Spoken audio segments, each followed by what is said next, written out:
Who doesn't like that? Or Madison, Wisconsin. Beautiful place.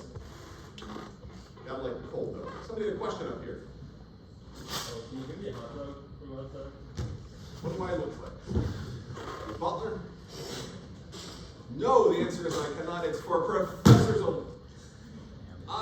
Any other questions? Real questions? Any other big questions? Okay. We're going to go over the secrets of the universe while people are away.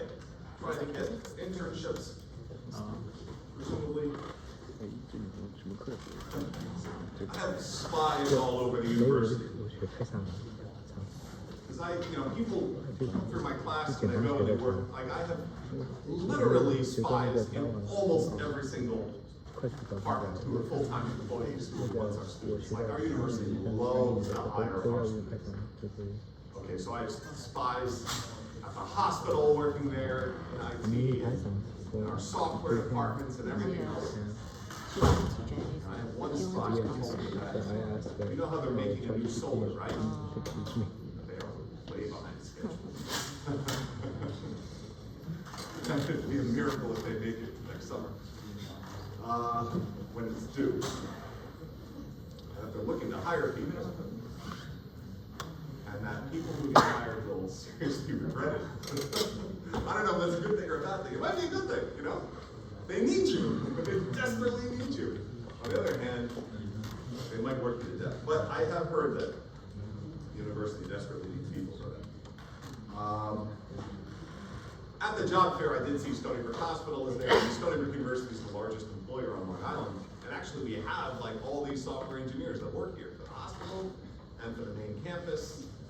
You know, the Baron, this guy Richard von Rothschild, who's one of my students, people call him the Baron, he actually made the Classy application, if you ever use Classy.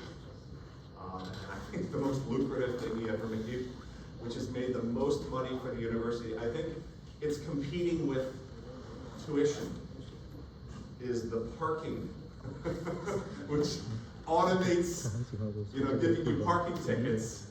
And it's a whole automated thing. One time I got a parking ticket while I was paying a parking ticket. Like they make a lot of money from parking tickets. It's a lucrative business if you can charge people for parking. Anyway, so you get hired by the university if you ever get hired to work on software. It's very likely you'll be writing software that perfects the art of, or improves the art of giving parking tickets. Okay. Or finds a way to charge more for food, maybe. I don't know. We kid. Any more questions? No, I do have one thing. I was meeting with the teaching assistants, and we were talking about stuff in regards to homework too, and I did notice something. Oh, I have a mistake in there. It's just like homework 1. While I was showing it to other people, I found a mistake, and the mistake doesn't affect the way that it behaves. But it might confuse people. I'm just going to show it to you. So we have the one in homework 1 with JSTPS, right? Because we had that execute queue and execute undo, but then we actually didn't override them. We just defined the original ones, do transaction and undo transaction, and it didn't matter because those were the ones mistakenly being called originally from JSTPS anyway, right? Everybody remember that? Well, we have a similar thing. Again, this is JavaScript. Like JavaScript doesn't tell you, oh, you know what? You name something wrong if it doesn't matter because then you use the right thing somewhere else. Okay, so I want to show you, and it's a little illustration of why JavaScript can be a really tricky language because it doesn't help you. TypeScript would help you, JavaScript doesn't. If by any chance you are going through app.js, right? So if you go app.jsx, if you go into app.jsx, here we are, app.jsx, and you're in here and you're like, okay, let's look at all the components we're using in here, okay. What? This line right here. That line is a little confusing. Import sidebar list from so-and-so and so playlist cards. And then if you scroll down here, you'll see, well, what is it down here? Is there a sidebar list? Sidebar list? Sidebar list? Sidebar, oh, there's a sidebar list. Okay. So there's a sidebar list component. Okay. So this is a sidebar list component. Okay. And it's in playlist cards. Okay, so it's in playlist cards because that's what we imported up top, right? Everybody, are you with me so far? You can look at the code in your own machine or whatever. Sidebar list, you're importing from playlist cards. And you're like, okay, so there must be something called playlist cards in there. So you go over here to the components and you're like, okay, playlist cards, there it is. And you're like, export playlist cards. Where is sidebar? There is no sidebar list. Wait a second. How can we be importing something that's never exported? And why does it not tell me that I'm importing something that doesn't exist? That's confusing. Now it works perfectly fine. In app.jsx, you're using sidebar list, and you're like, oh, I'm all happy, everything is sidebar list. But that's not real, that's not what we named it in homework 1, and I had originally named it, and then I changed my mind. I was like, it's confusing. I have a list of cards. So sidebar list is like, it's a list of what? Instead I called it playlist cards. And then I have playlist card. And then I have song cards. And I have a base song card. Okay? So why doesn't it give us an error? Now the thing that's bad about it is that it's confusing. But it works. Okay? And sometimes that's, works. It would be better if the compiler would just tell me, like, you named this incorrectly. But it doesn't. Okay? And why isn't an error? Anybody want to try to explain? I mean, we delved into the last time, which was a good learning thing with JSTTS, why that wasn't an error. Why isn't this an error? Why does it work? Anybody want to try and explain that?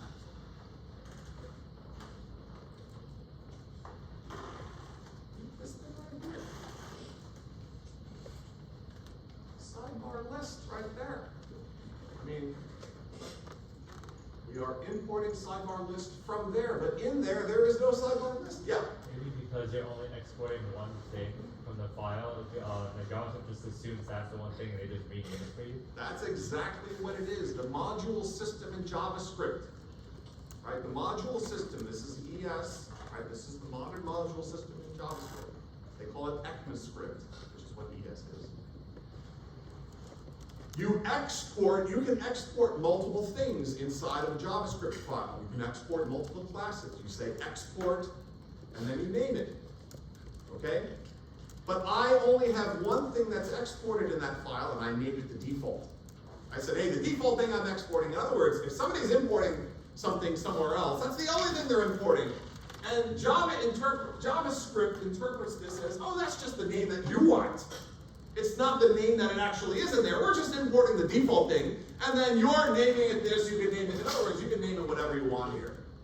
You can change the names of all of the components there. Really confusing.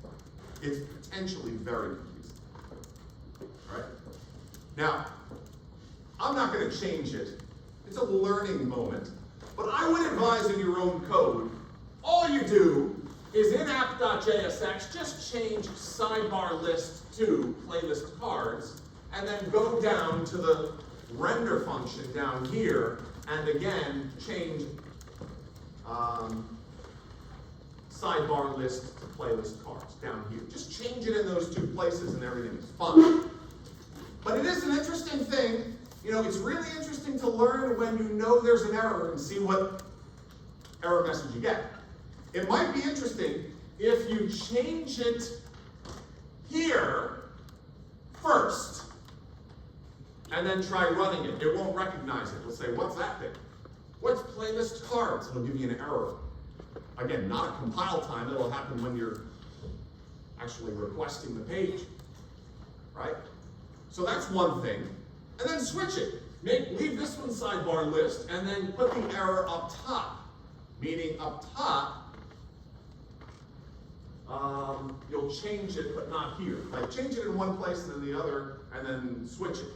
And you'll get two different types of errors. Now the reason that's useful is because you're going to run into these errors sometimes, and it's good to recognize them and know why they happen. Right?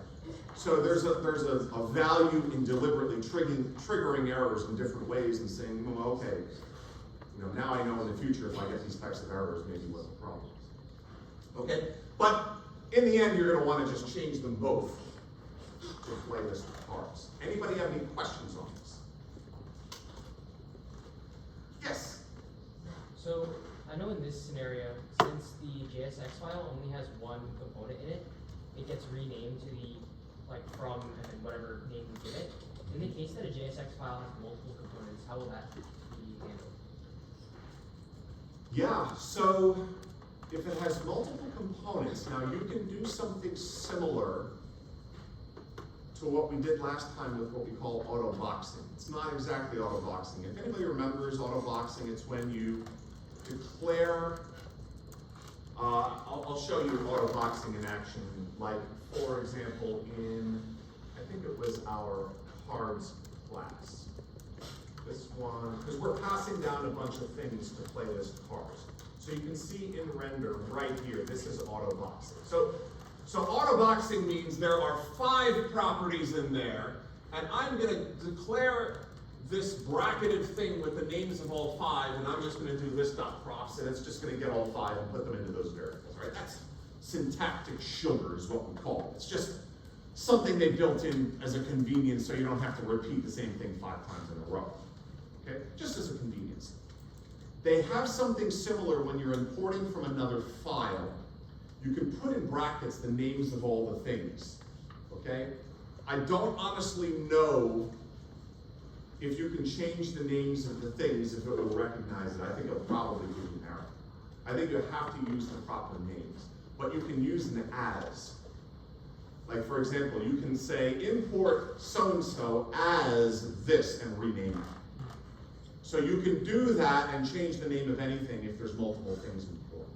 But the default, you don't have to use the word as. Okay? Anybody else, any other questions? Okay, so let's get into reactive state management. We were talking about this last time. This is a tricky topic, and it's leading into our next homework. I mean, we covered class-based components. We said, hey, we make a class that extends React.component.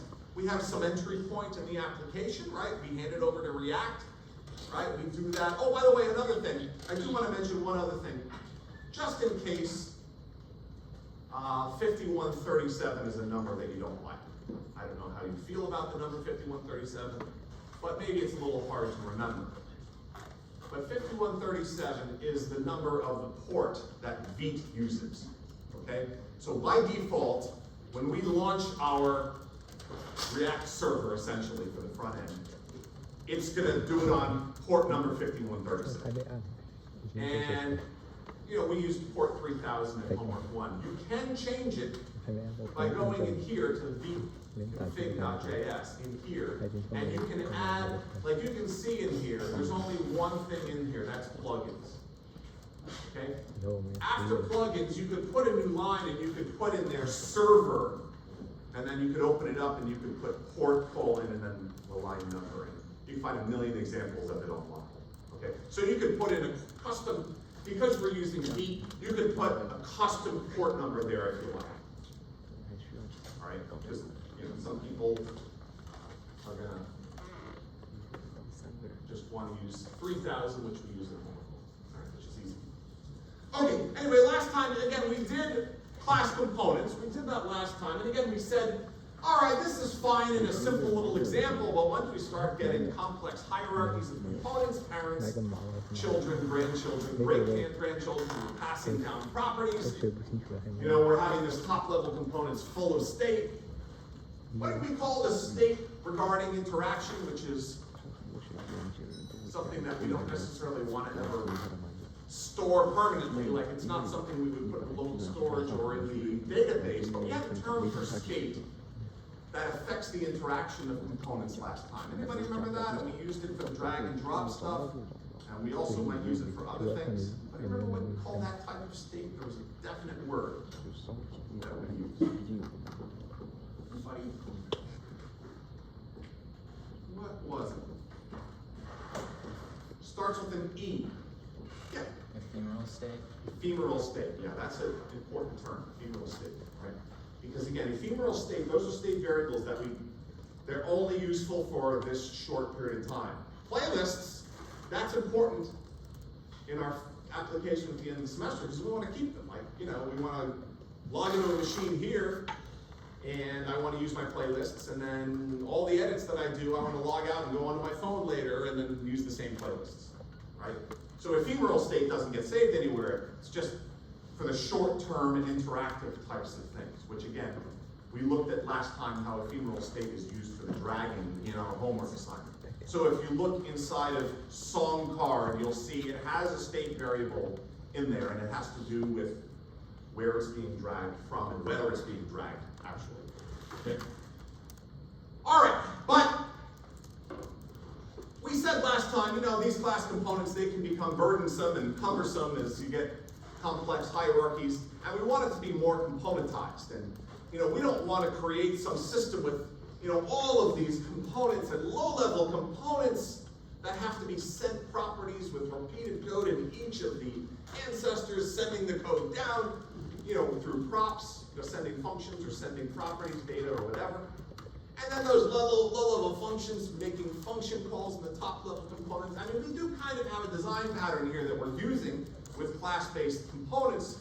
You know, we can interact with these low-level things, right? They're going to have event handlers, and they sometimes might handle some things themselves, but typically, right, if they're going to effect change on the state of the application, right, those low-level event handlers are at some point going to have to gather data and send it up to the top-level component, right? So we've been doing all that, and that's what we're doing in homework too, okay? But again, you know, as we said, the code starts to become burdensome, passing all these things down, and you get a lot of repeated code, and, you know, maybe we can come up with something a little sleeker, and something where, you know, we don't have this error of, oh my God, I renamed the property variable the wrong thing just by a capitalization, or I'm off by one character or whatever, because I'm having to do it 5 times, passing it down through 5 things. I also don't have reusable components, because I have low-level components now that are now dependent on high-level components in ways that's irritating, you know. So, you know, we get these very sort of rigid hierarchies of components, rather than having components that can be moved and placed easily in other places and reused and so on and so forth. And we don't have as much clean code, okay? So the React people, you know, over the years, they've updated the library as they are wont to do, and they will continue to do, and maybe in 5 years they'll do something completely different, right? I mean, we can already see, as we'll talk about with Next at some point, I mean, there's capabilities outside of React. And many times things that start out outside of React that people like end up inside of React. Okay, so even some of this stuff that we're going to talk about was done by third-party APIs, third-party packages outside of React, ended up being brought into React. In fact, the same thing happens with JavaScript. And things like jQuery. There are things that JavaScript didn't do and other libraries did, and so many people like those other libraries that JavaScript finally would end up deciding to incorporate them into it. Same thing with C++. All right, so we're going to talk today a little bit about other ways of doing this, and we're going to try to figure out better ways of maintaining state as well. Because as we mentioned last time, I mean, we can store state in this top-level component app, right? But it's a little bit cumbersome, and maybe there's some better ways of doing that, right? So, in fact, you know, we'll look at a couple of different philosophies on maintaining state. So, let's see, where were we last time? Did we get here last time? No, I don't think we got here. Okay. So we have these React state-based components, and we want to have the code a little bit shorter, right? Not as repetitive. I mean, again, when you have repetitive boilerplate code, it ends up being noise, right? I mean, it just ends up being noise. It makes it less readable to get the important stuff. You have all this other stuff in the way, right? So that's something that we hope for as well, okay? So it's important that you understand we have to maintain state on the client side, even if we are doing something that's a full stack application, right? Even if we have a database, which we'll get to next week, even if we have what's called a backend server that we send requests to put things in the database, get things back to the database, even if we have that, on the client side, in the browser, we still need state. Because state feeds our React components. And when we change state on the client side, again, we want this to trigger renders. Okay? Everybody understand what I mean, triggering renders? When we change state on the client side, in the browser, it triggers a render. Right? That's the philosophy used by React. Again, Flux design pattern, they call it. It's very similar to MVC. If you look up a definition of the Flux design pattern, you'll see, well, the React people, they call it Flux, blah, blah, blah, and you read it, and it's like, well, it's exactly like MVC, except one little. It's very similar. Maybe we'll talk about that details. So, but the idea is, again, React, these components, they have state. If state changes, they will immediately force a render. Now, as I mentioned last time, React has these optimizations. What does render do? It calls your render function and may or may not put what is in your render function and gets billed, may or may not put it then inside of the virtual DOM. It does comparisons to see if anything's changed. If things haven't changed, it won't necessarily do that. And then it will call it on subcomponents again. There's some dependency regarding optimization. But for all intents and purposes, we care that, hey, we change state in a component and it gets re-rendered and all of its subcomponents get re-rendered. You have to be a little bit careful in that it doesn't happen immediately. It's asynchronous. We have to be a little bit careful about that. So, for example, sometimes, and if you look actually in the code, well, we'll see this in a moment. If you look in the code, you'll see that there's a callback for when we change state. We'll have a callback, and we really need it when we do, full stack thing, because we might have to wait for something to arrive before we change the state, and we might have to expect some sort of asynchronous delay between that and when it gets re-rendered. There's tricky little things here. Okay? So, this thing down here, these low-level components, right? Our top-level components might have state that will affect all things below it, that might have to be distributed to all things below it. And then these low-level components, presumably, they have state for themselves. And again, this is typically what we call ephemeral state. And again, ephemeral state means state that it's not likely to be needed to be saved, right? It's just for that one little session, and it's very likely just for interactions, for keeping track of certain things. Remember we said another ephemeral state last time, another state variable. Everybody remember the playlist card had ephemeral state. Anybody remember what it was? Anybody remember what the ephemeral state for playlist card was in this homework too? What was it? Anybody remember?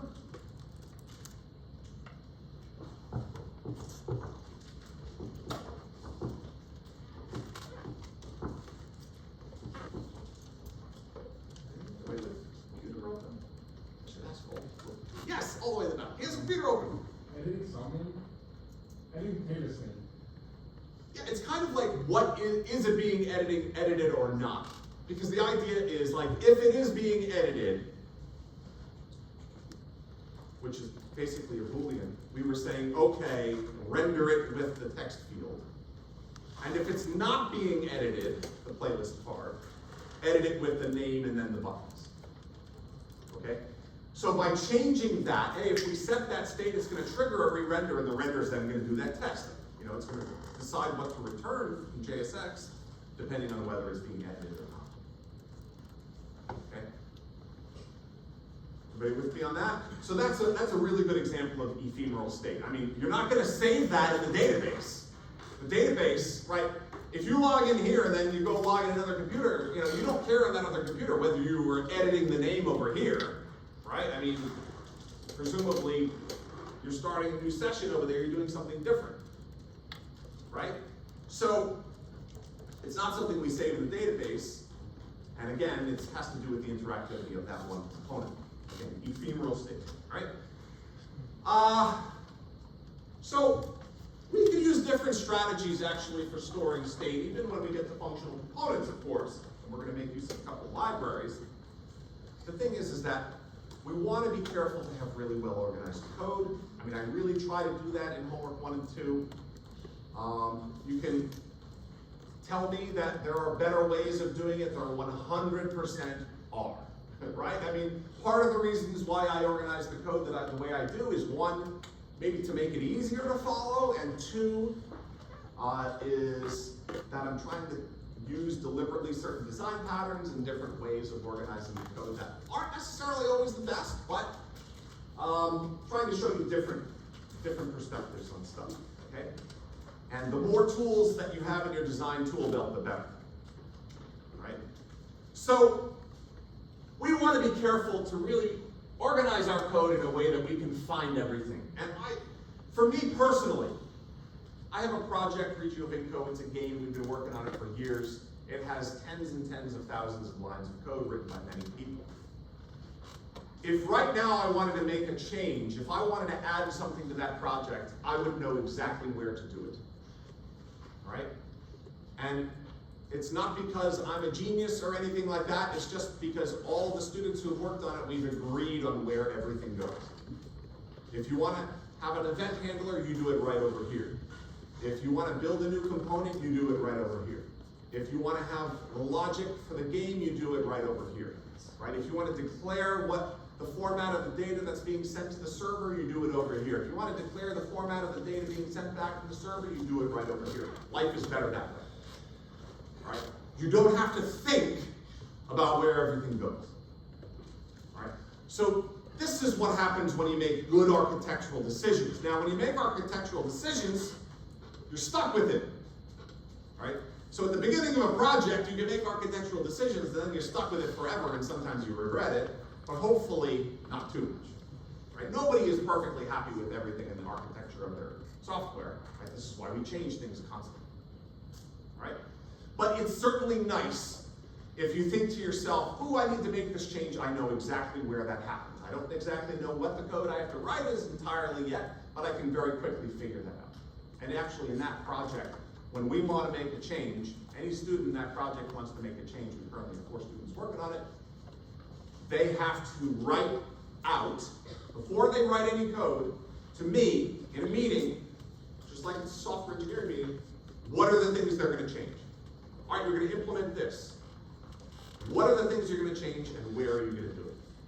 And I don't want them writing any code that doesn't belong where it doesn't belong, because then it gets lost. It ends up with dependencies on things that don't make sense. It ends up with what we call spaghetti code. Okay?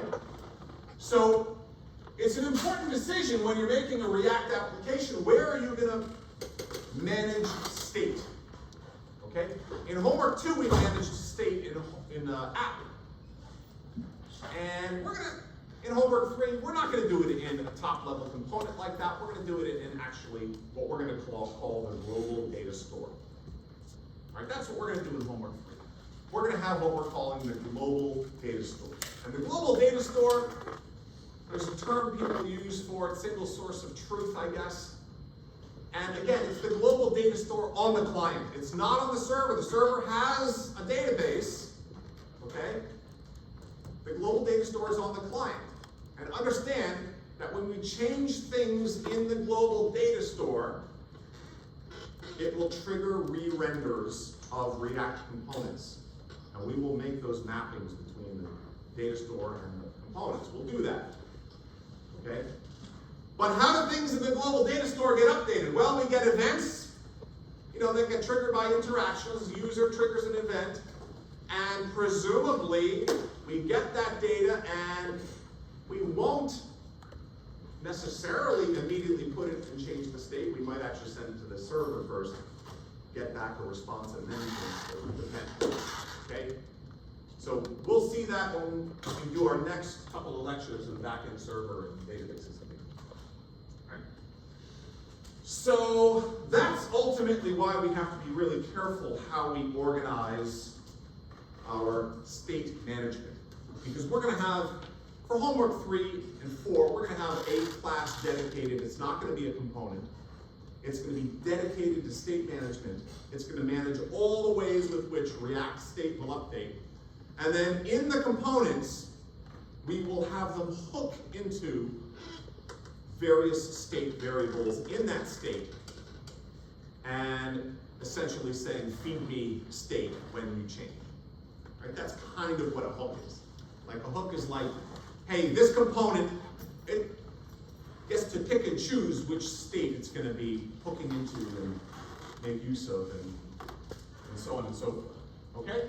So we're going to talk a little bit about this with a couple of new libraries. Like, all right, we'll talk a little bit about the life cycle. We kind of talked about it already, but we'll get into more detail. Then we'll just look at functional components, which are pretty easy. Like, that's the easy part, functional components.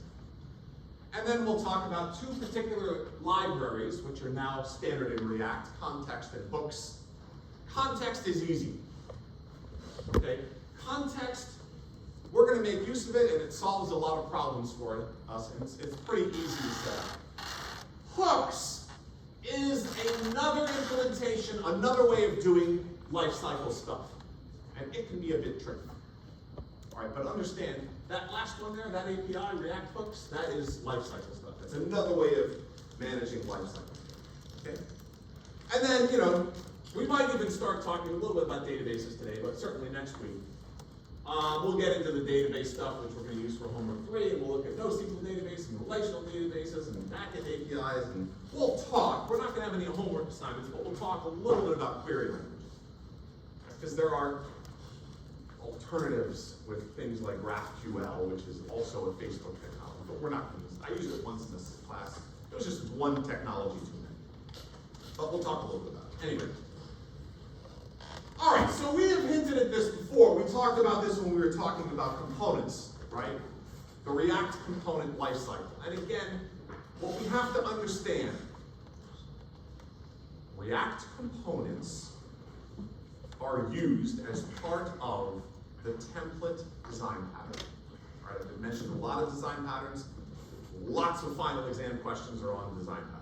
Okay, lots and lots and lots. All the things I'm saying during class about design patterns, all these things are candidates for final exam questions. Okay? So the React API uses something called the template design. Now, what is the template design pattern? Well, understand you make a React component. Somebody is going to call methods on it, right? Like render. Somebody's going to call render. Who? The React API, somehow, at some point, for some reason. We also said that React components also have other functions that we can override. Everybody remember those functions? There was one like component will mount, component did mount, things like that. If you remember, we had last lecture, we overrode a couple of those and just printed things out. And we said, hey, if you just put print statements in there, we'll get to see when they get called. All right? Now, the point is, the whole React infrastructure, again, remember when you installed React, npm I install React? How many things installed? A big giant library, right? It's like a whole ton of stuff, okay? There's all of the optimization code and all third-party libraries, all this stuff installed, okay? And your class, your React component fits into their algorithm. Like they have an algorithm for updating stuff. Okay, and again, their algorithm has to do with, all right, we have this component, stuff changed in the state, and let's see if we put it into the virtual DOM. And again, the whole way that happens has changed over the years, and it's hard to keep track of, but we just have to know from the outside what we can do. Okay? But we understand there's all these functions that get called. We'll go through them again in just a second. So React has this template for a component object, meaning you have a React component, and it has all these functions that you can choose to override. And we call that hooking into the React API. Right. Hook function is a function that you are overriding, you're inheriting, and you can choose to override, and if you override it, your function gets called. Okay? And there's an algorithm, and all these functions get called, and you can pick or choose which ones you want to hook into. That's the template design pattern. right? And React uses that. Now, we should, if we're making a React component, we should hook into one function, and that's render, right? I mean, if we don't do that, then we don't even have a visible component. But we might also want to hook into some others. Okay? So that's the template design pattern. And understand ultimately what's happening is React is rendering what we want to render, and it's putting it in its virtual DOM and then figuring out when to put it into the DOM. We should never mess with the DOM. In other words, never do document anything. If you're using a React library, you should never even reference document. Well, at least not to change anything. There's some odd circumstances where you might want to ask it questions. But you would never like get element by ID and then do something, because the React API is immediately going to override whatever you did. It won't produce any lasting effect. Like the React is just going to constantly be writing to the DOM, and whatever you do is just poof, gone, right? So don't confuse that with React. We're no longer doing that. Homework 1, we manage the DOM ourselves. Now we're using React to produce what we want rendered to the virtual DOM, and reconciliation, right, is this term that React uses, figures out in an optimized way when things go from the virtual DOM to the real. Okay? So, if we think about each React component, we know that it has a state variable, right? Because we've already seen that, right? In fact, in homework 2, right, we already saw 3 classes that set state. We saw app.jsx, that's a component, we set state. We saw songcard, we set state there with dragging this stuff. And we saw playlist card, which has state, which sets to figure out whether it should be a text field or whatever, right? So we know that React components can have state, and we can call set state, and that we're hooking into that function. That's another hook function right there, set state. We are hooking into that to change the state of the React component, and if that happens, then it will change the state and trigger a render. Okay? So that's one thing, right? We also know that components have props, and that the props get passed down, okay, from their parent props when they get rendered. Right? That is a read-only thing. Only React can build that. We cannot change that. There's no point in trying. Right? So, as a result, you know, that change always happens from parent on down. Right? We know that things get passed from the parent down to the child, and so on and so forth, including callbacks. Okay?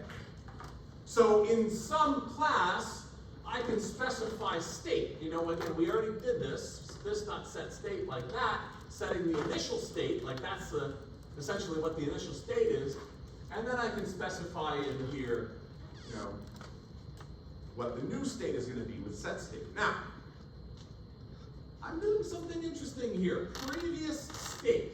I say change state to affect results in components. Previous state, arrow, parentheses, bracket, and then what's going on in there? Anybody want to try and answer what I'm doing there? And I believe we're doing a similar thing inside of app.js, right? What am I doing there? Like, what is this set state? Like, what am I even providing in?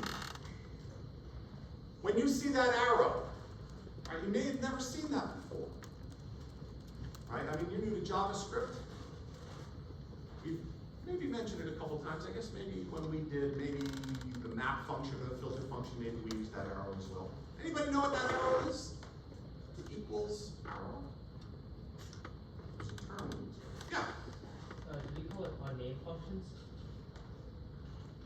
Actually, yeah, we use the word anonymous. Like, that's a way of specifying what's called an anonymous function, which is absolutely an unnamed function. And we can do that, by the way, of course, with classes in Java. Like in Java, they use the word anonymous classes. You can't pass a function to a method as an argument in Java, but you pass like something that implements an interface, and you don't even have to name that class. Okay? And they actually use I don't know if they use exactly that notation, but they use some kind of arrow notation. It might be like that, I don't exactly remember, right? But we would typically call things like that a lambda notation sort of a thing, right? Anyway, what's happening here? Well, set state, we can actually set it such that previous state we can feed, like the idea is, hey, the next state might use things from the current state. Like if I'm going to change the state of this component, I might want to also use values from the current state, okay? Which is what we're doing. So previous state is being fed into here, and that's what's happening in the brackets here. In the brackets, like right here, is the object with the new state, like in brackets, okay? And you can see the open and closed parentheses, that's the actual function, okay? And we're giving it the object. We're like, hey, in the parentheses, we're calling a function that we're going to provide this new state. And inside is going to be the current list. And you can see I do dot, dot, dot. I have an array. Dot, dot, dot, previous state dot my array, comma, new item. What does that do? It adds a new item. So basically, for current list, right, I'm essentially adding an item. Right, presumably it's an array. Or something like that. And then I have session data. And again, session data is what we're using in this assignment. Next key dot previous state dot next key dot one. I'm using, right, that key to set the value for that, and I'm changing the counter. So I'm setting all of this at once within the state. Now, the tricky part with this, there's a couple tricky parts with this, is that it updates asynchronously. All right, so the render doesn't happen immediately. We'll learn a little bit about After Effects a little later, because there's like use effects as well that will see with hook functions. But now, again, this is kind of how we're doing it currently. This is how we're doing it in Homework 2. And this isn't necessarily the best way of doing it. Okay? Are we doing this in Homework 2?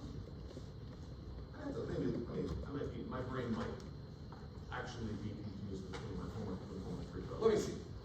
In app.js, where we're updating app.jsx, where we're updating stuff. Let's see. Right. Create new list. When we update this, here we go. Yeah, we're doing this in this. You can see we're doing it. So, this is how we're setting state to change state. Okay, and you can see I'm using the previous state, right? Like for example, in this example, this function is inside app.jsx, it's inside create new list. So how am I going to change the state of the application to create a new list? In the end, what do I want? I want the playlist to have another list. The playlists array to have another list. That's what I want. And then I want maybe not to change the current list. I don't know if I changed the current list. I certainly want another pair in my key name pairs. Because the key name pairs are basically the list of all of the, I guess I don't want, let me think. In Homework 2, we don't have an array of all the playlists. We have an array of all of the key name pairs, and then we have just the one playlist, the current list. Everybody understand that? Like in Homework 1, we had an array of all the playlists. In Homework 2, we have an array of all the key name pairs just so we can load whichever playlist, but we don't have all the playlists loaded. We have the current list, which is the list that's loaded. Okay? So if you come down here to set state, you can see, how does it set the state? Well, we made a new list, like that's up here, okay? Where's making a new list? Right here, we made a new list. There's our new list. It doesn't have any songs. It has some new name, which we're just using a default value that counts up. So we make a new list. We then, when we set state, that new list becomes the current list. Okay? And then we have to update the key list pairs, right? The key list pairs, right? We updated it up here. Right, we said, hey, we need to add one, which is what we're doing right here. We're adding a new key list pair right there. We're adding an updated pair. And then we are making that the new. And then we increase the counter, which is just for naming the stuff. And we increase the next key, again, similar. And then for the key list pair marked for deletion, we're not deleting anything, so we're just using the previous one. Right? We're not even changing it. When you see that? We're using the previous list, or I'm sorry, previous state, which is this argument right here. We're saying, hey, this thing isn't changing, so just use this. Okay? All right. So here in homework 2, this app.js X, we have a function for, hey, I want to add a new list. Let's write a function for doing that. Now you're going to have to write functions for editing the list, right? It can be edited in many different ways. Right? We can add a new song, we can remove a song, things like that. We can change fields in the song. So there's at least 3 different ways. We already have one for moving the song. But you're going to have to change the state, right? Because the actual list data is going to be changed, and that's going to have to end up in local storage. And in homework 3, it's going to end up in the data. Okay? So then the question is, well, what is this thing After Effects, right? Here's our After Effects here. We have some After Effects, okay? And our After Effects here is, oh, we just change it, now write it to the database. That's our After Effect, okay? So we change the state in our app.js, okay? Because imagine again, I want you to understand this function right here, create new lists, this gets triggered from a low-level component. I think for create new list, it would be in edit sidebar or something like that, or sidebar header, there's that little button, right? So if somebody clicks on that, presumably it would end up calling back here. I'll bet you if we go there, right?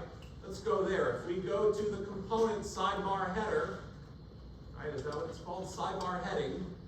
If we go in here, oh look, there's a handle click function. And I'll bet you this thing gets called by the add list button. All right, let's see. All right, there's a button here, and it's for add list, and it calls, oh, this dot handle click. And what do you think happens in this dot handle click? I bet you it calls that function, right, from app.jsx for adding a new list. And how does it do that?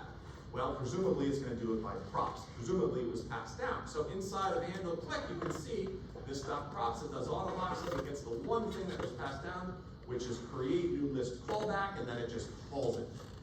So if we were to look at app.jsx, we'll see for sidebar heading, it must be passed a create new list callback because it calls it. And here we go. Let's go to app.jsx. And down here, where we're at render, when it gets rendered, it must pass down that prop. Let's see.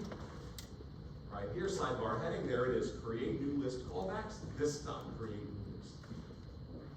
So create new list is passed down to that sidebar heading, which has the button. When the button gets clicked, it handles it.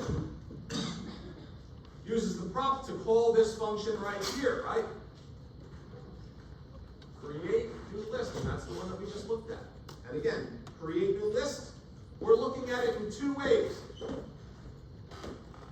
We're looking at it in 2 ways. We are changing the state, so we're going to add a new list. We need to add this to the state. We also need to change which one is currently selected, which is the current list, right? So this is going to be the current list, right? But we also need to add it to the list of key name pairs so that it gets displayed on the right. Because on the right, that's not all the lists, that's just the key name pairs, so it can display them and then you click on them and knows which one to load. So it does that. So it basically changes those 2 things. It changes the key name pairs. Here's new key name pairs, basically. Right? And I basically make that and then I sorted it. That's all I did there. I sorted it. And then updated pairs is the one that we're using here. So updated pairs is okay. Now, again, what's happening here is we are changing the state of the app. And that's going to trigger a render. And the question is, are there any after effects that we want? And one after effect we might want is, oh yeah, maybe we should actually put it in the database. I mean, we changed it in the state, probably the user wants it to change for good, put it in the database. Now, we're not using a database, we're just using local storage, so we have something that's pretending to be a database. That's these functions here. These are pretending, hey, I have a function in what we call in DB, mutation create list. So presumably it's going to create a list and put it in local storage, right? Oh, and also update, and that's the new list, which is the current list. And then we have another one here for changing the session, which again is the name, the key named pairs. So those are after effects. All right. Now, again, we're pretending to have a database. We don't really have one right now. We're just using local storage. But you can imagine once we have a back-end server with a database, you can imagine that an after effect would send a request. And the request would go off to the server. And get careful with, because the server might not actually accept our request. The server might be down, and then we get the problem. Right? So we have to be aware that if it gets rejected by the server for one reason or another, that applications typically have ways of dealing with that, maybe resend it or something. Okay? All right, so that's what an after effect is. Okay? And in the homework assignment, in homework 2, you're going to need to do something like that. Again, I kind of set up the pattern for you there in app.jsx. All right, I mean, this is one way of doing it. People did this for years. Right, class-based components, app.jsx. If the application is too large, we can just store state there. It's perfectly good for this program. And we can have all of the functions that need to be manipulated there. But you start to get what's called blobbish code. You do start to get that. And blobbish code means app.js starts to be really big. Right? And it has too many obligations. I mean, it has to send out all the props and all the components and the subcomponents. Your render function starts getting really big. Additionally, then it has all the function initialization for the state and then all the functions for manipulating it. App.jsx becomes a blob. It has too many obligations. It's not componentized, really. Right? But we are hooking into, here in homework 2, right, in that example that I just showed you, how we're doing that with set state to add a new list. I mean, that's what we're doing there. Right? We're using set state, a hook function, to add state. We then have a callback function, that thing at the end, right, that I showed you.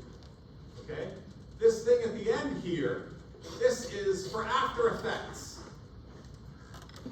Like, hey, you changed the state. Is there anything else that needs to know about this state change? Because this is only changing it in the client, in the browser. Is there anything else that needs to know about this? Oh yeah, I'm sorry, the database needs to. So that's an after effect. Doing that. Okay? Presumably, by the way, this function will only be called after the state function has completed. It's a callback. It might take some time to update state. Right? It's not instant. So understand that only after it's completed will it actually go and do it. Right? So, we update the state locally, that is going to trigger a render function. One thing to understand, never, if you want to keep yourself sane, never call set state from inside of render. Okay? Why not? Hey, render, I'm responding to an end. Why not event? Or not responding to event. It's loading, I just want to change the state for some reason or another. Why not do that? Yes? Because then you change the state and then it re-renders, and then you change the state and then it re-renders. Yeah, infinite recursion, and everybody's going to get it at some point for one reason or another, right?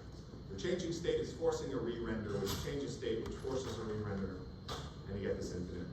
And nothing ends up on the screen, and maybe you have print statements in your render, and it's just like an infinite loop. Okay? So that's a big thing to be careful of. Right? So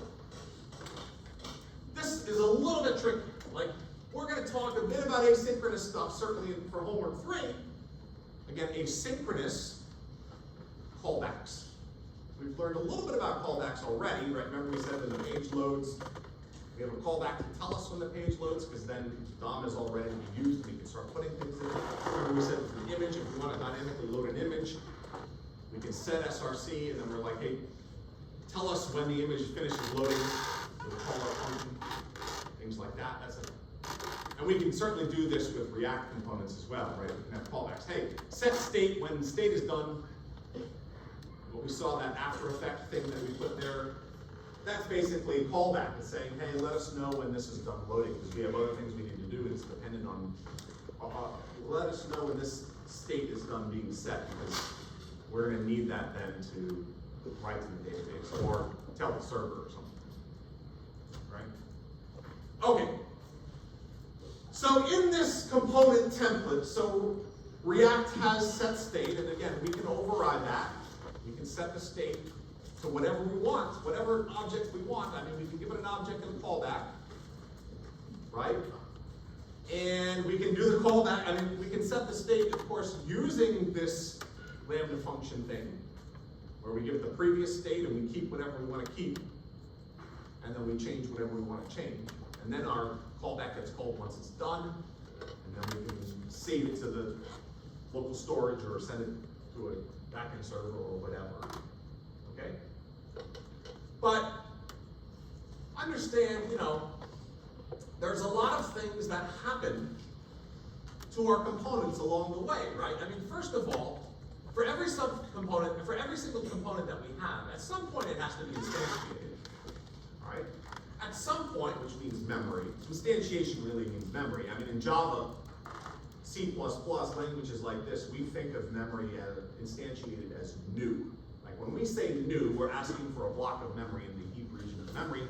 That's called instantiation, which is separate from constructed. Which happens first? An object is instantiated or an object is constructed. They're not the same thing.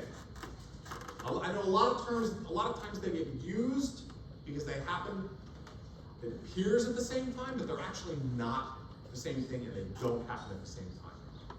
Which one happens first, instantiated or constructed? In Java or any other high-level language.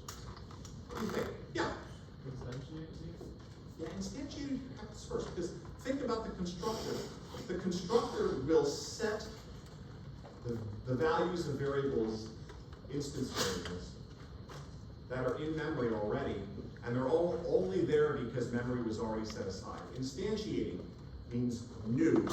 New is a keyword in Java that's asking for a block of memory, and it goes and it gets it and returns it, and then the constructor gets called, and it will fill in that block of memory with values for instance variables. Okay? Now, in Java, when you do something like this, let's see, is there a notepad on this machine? We're about to find out. Notepad, are you there? Let's see, Notepad, my favorite program. Here we go. Yeah, I got it. Let's see, what size font? Is this, that is too small. We want a much larger, let's say, 20. Okay. So, in Java,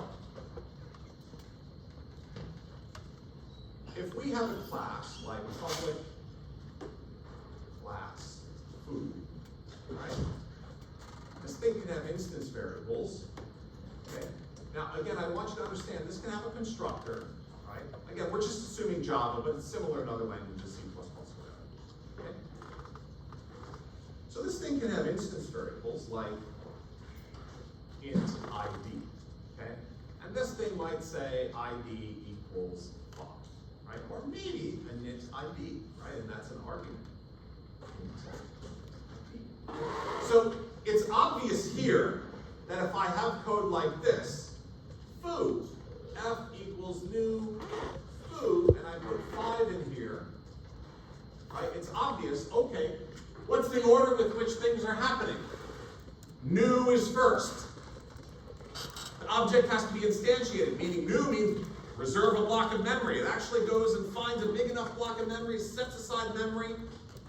How many bytes would be set aside for foo? How many bytes would be set aside for food? What do you think? Yes? It would be 4, absolutely. 4 bytes. Why? All it has is one integer. And one integer takes up 4 bytes, right? 32 bits. And that's the answer that I want you to give, and it's the wrong answer in Java. It's the right answer in C++. It's the wrong answer in Java. Why is it the wrong answer in Java? I know that both of you know the answer to this question, because you're in my 381 class. Jordan, why is it the wrong answer in Java?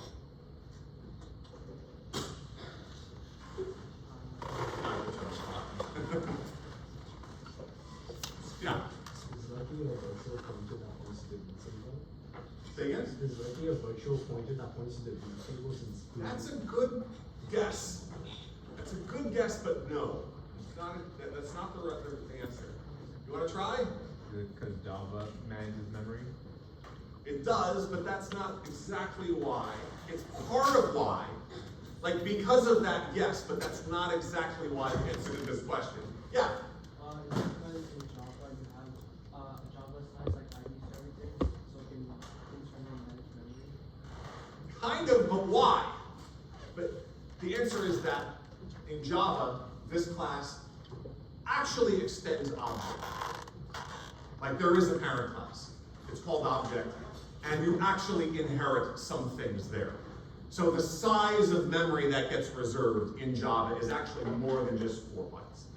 Okay? Whereas in C++, if you were to instantiate that object, it would give you precisely 4 bytes, and you can ask it size of, and it will tell you 4. Okay? But anyway, the order here is new. Hey, give me 4 bytes, because I need, for this foo object, or how about if we have a second variable? Okay? What if we say double average, whatever that means? How much memory is required now?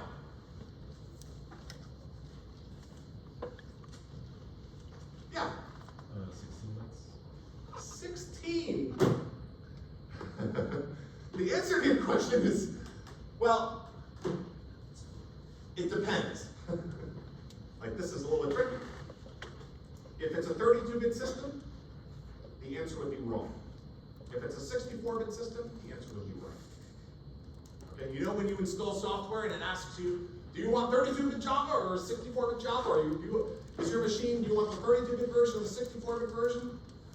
Basically, we're talking about word size, right? And we're all using 64-bit machines these days, but we still have, there's lots of software that, you know, so much software is written for 32-bit machines that there's still a lot of it around, okay? You'll learn more about this in 223. But interestingly enough, if it's a 32-bit machine, it'll put 4 bytes for ID. A double requires 8 bytes. So that ends up being 12 bytes. Okay, if it's a 32-bit machine, it's perfectly happy with that. Okay? And a double, half will be on one word and half will be in the other. Because again, a word is 32 bits, which is 4 bytes. It needs 2 words for that. Okay? But that's really not so good to have data in 2 words, because that requires 2 reads. Right? But if it's a 64-bit system, it'll be like, all right, I'll use the first 4 for ID, but I don't want to have 2 reads to get my double, so we're actually just going to have 4 buffer space unused and then have 4. So we're going to use 16 bits. I'm going off track. I probably shouldn't be talking about this. This is more game programming stuff than web programming. But anyway, the order that happens here, new first, give me a block of memory. Second thing that happens is foo, run the constructor. Why? Constructor has to go second, because if it went first, what would it be initializing? There's no memory set aside for these variables, okay? But what if I did this? What if I did ID equals -1? Like, we can do this, right? We can do that. Java, this is legal. What's the order now? Anybody want to guess? Let's say that thing up there, what do we want to call that? Default initialization. So what's the order? Default initialization, constructor, instantiation. Which thing happens first? Which thing happens first?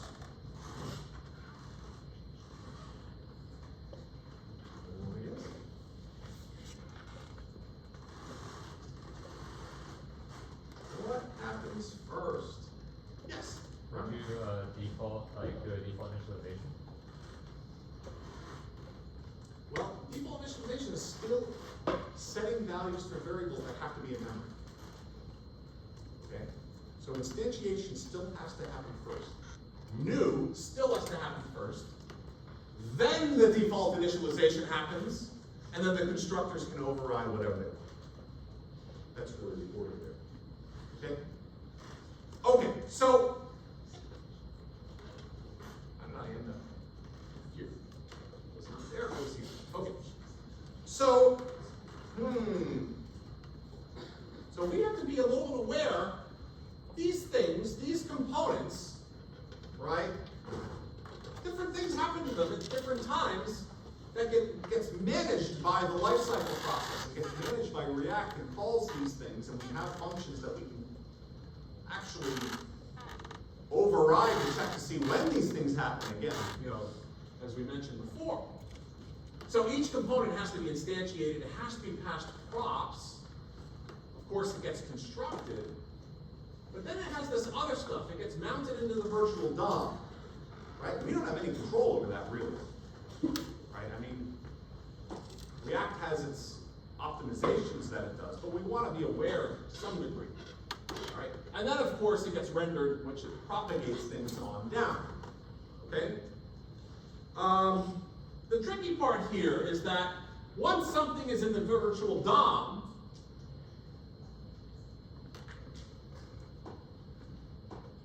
if it's not connected to the most recent render, it gets what we call unmounted, okay? And that's an optimization, essentially, okay? So, think in terms of, like I've used this term a number of times, right? Mounting is, you have this component now. It might be a top-level component, but it might be a low-level component. It has not yet been rendered, right? But it is via the parent render. But once it's mounted, understand it can actually be rendered multiple times. So once it's mounted, it can actually have it rendered multiple times, okay? The tricky part is, and really what I mean by that is, it can be persisted or reconciled to the DOM from the virtual DOM multiple times without actually doing it. Right? We then have updates that can happen, of course, through things like set state. And then, hey, if I have a parent component that renders and it doesn't render the child component, of course, it will be unmounted. Right? So, if I hit that close button, right, which is to close a song, like I don't want to edit that song anymore, hit the close button. All of those those song cards that are mounted, like they're in there, they're all going to be unmounted. Why? Because they didn't get rendered by the parent component. The parent component gets re-rendered, and it doesn't render them again, they get unmounted. Right? But, and this is, I think, hopefully illustrating what's happening here. If I change one thing in one of the song cards, we can change that without it being unmounted. Okay, we can change that, at least the component can be changed through a render process without unmounting.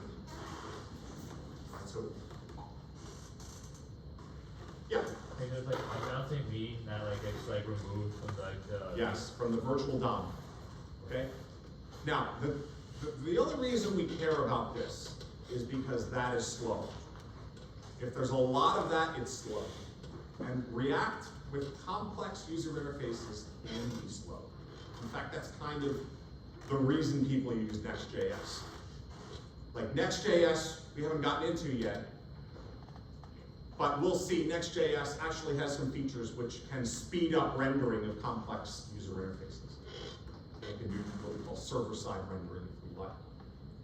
Okay. And that is all about minimizing, all the work that has to be done to rebuild all these components and remount them and things like that. Right? Because ultimately what React wants, it wants to be able to re-render something like a parent component without having to unmount and remount all of its child components. Right? It would love to re-render something and just leave them there. Oh, this thing hasn't changed, just leave it there. Alright? that's really what that's about. Otherwise, having to, redo everything, remove it and put it back and then reconcile it, look, that's slows everything. Okay? So, as far as these functions are concerned, as far as the life cycle is concerned, all right, we think in terms of React with these built-in methods, calls them in this order. First, you have the constructor. Okay, so with regards to mounting, right? And again, what we're talking about that is putting them into the DOM, right? Like the virtual DOM. So the constructor happens if the parent renders it, right? Like remember, you have the subcomponent inside of a render function, right? So the component will get constructed, and in the constructor, of course, in the constructor, we might actually initialize state, right? We then have an optional function which we can override, and again, in terms of template design pattern, get derived state from props, where presumably it's going to get state that is derived because it was sent down from parents, things like that. Okay? We then have the render function. We are required to implement it. And then we have a function again, component did mount, which we might call for usually for error checking and things like that. But sometimes we.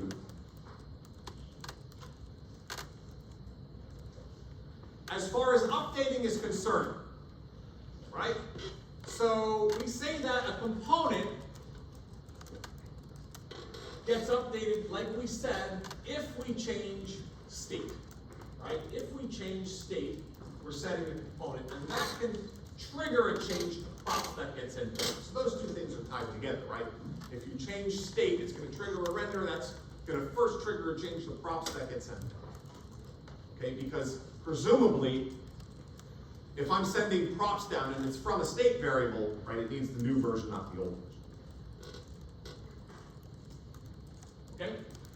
So we have, with regards to the update that happens, right, we have functions that we can choose to override, but the one that's required there is render. Right? Now, I'm not going to go too much into the details of all these functions because we're not going to override any. But it is just an illustration that at each of these things, like when a component is mounting, when a component is updating, there are other functions that you can get information about what's happening, and they happen at all of these different stages. Right? Additionally, again, as we said, if you have, I like the example of we have a playlist loaded, it's mounted, it's rendered, it's in the virtual DOM, and so therefore you see it. All the song cards are there. If I close the playlist, it's going to trigger a re-render of song cards, which is the container. And song cards is going to say, hey, there's no playlist, so therefore it's going to return an empty box. At that point, all the song cards will get unmounted. Okay, they will get unmounted. They will get removed from the virtual DOM, and so when reconciliation happens, they won't be seen. Right? They will disappear. Right? So you can learn about when they're going to be unmounted just by overriding that, and again, it will tell you that. But again, for informational purposes too. Okay? Now, all of these functions, again, we used to override many of these functions to kind of tap into different moments in state changes and things like that. And it can be a bit cumbersome, right? I mean, the template design pattern is good as long as you don't have too many methods. And maybe this has too many methods. I mean, overriding these functions, all these different components, is not so much fun. Okay? So they came up with some new libraries, context and hooks, which really helped with this. And again, this is homework 3. I want you to understand, this is not homework 2 stuff. This is homework 3 stuff. Okay, some of that stuff we talked about today is relevant for homework 2, like explaining how we add a new playlist, right, in response to clicking that button. Right, we walked through how we're doing that in homework 2, calling setState and how that works. It's really important that you understand that because you're going to basically do something very similar for the other types of things for editing your playlists. But we're going to start looking at how we're gonna do this in homework 3, because this gets to be kind of painful, right? You know, I mean, it's repetitive code, but overriding like all of these hook functions, right? All of these life cycle functions is kind of, you know, repetitive. You end up with a lot of the same stuff, and it just ends up being noise. So, functional components, right? The whole idea is, you know, I don't need all of the declaration of the class and then the overriding of functions in that way, especially functions I'm not going to use. Instead, what we're going to do is we're going to have inside of our components, right? Like we have a songcards.jsx file. We might have a function songcards. Maybe we could do something like that, and it would be just a function. Now, we're going to see, we're going to put other things in the file, again, with these APIs. But this could be our banner from homework 2, I'm sorry. I mean, we could turn our homework 2 class into a banner and it would look just like that. Right? So, you know, it would be very similar to what we're doing in homework 2. Now, where's the render function? The answer is, well, it's still there. It's just this is, again, syntactic sugar, so to speak. All right, Java script is just giving you, React is just giving you what you want, which is shorter-hand way of doing the same thing.